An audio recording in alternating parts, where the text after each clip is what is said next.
បាទសូមលំអរកាយនឹងគោរពជំរាបសួរបងប្អូននាយរដ្ឋាអង្គពុកម៉ែមីមីទាំងអស់គ្នាជាទីគោរពស្រឡាញ់រាប់អានសូមស្វាគមន៍មកកាន់វីដេអូតម្រូវឆ្នោតយួនបាទសម្រាប់ថ្ងៃទី2ខែ6ឆ្នាំ2026បាទពុកម៉ែមីមីបងប្អូនទាំងអស់គ្នាបាទសម្រាប់បងប្អូនដែលមិនទាន់ចុច follow page ចុច like ចុច share ក៏សូមជួយចុចម្នាក់មួយហើយជួយ comment ឬ68ផង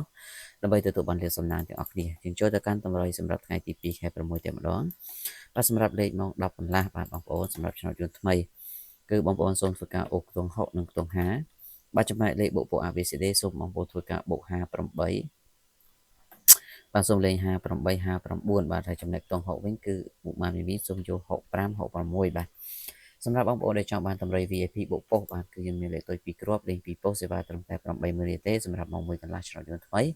ហើយឆ្នោតយន្តចាស់ម៉ោង4កន្លះបាទ2ម៉ោងហ្នឹងគឺសុទ្ធតែជាម៉ោងពិសេសហើយបងប្អូនដែលចង់បានអាចឆាតចូលប្រដាប់សារបានសេវាគឺម៉ោងតាមក្រោយទេបាទ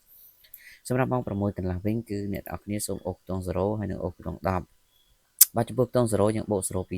03ហើយចំណែកខ្ទង់10វិញគឺយើងយក18 19លេខ ABCD ដូចគ្នាអរគុណបងប្អូនជូនពរសំណាងល្អទាំងអស់គ្នាសូមគោរពលា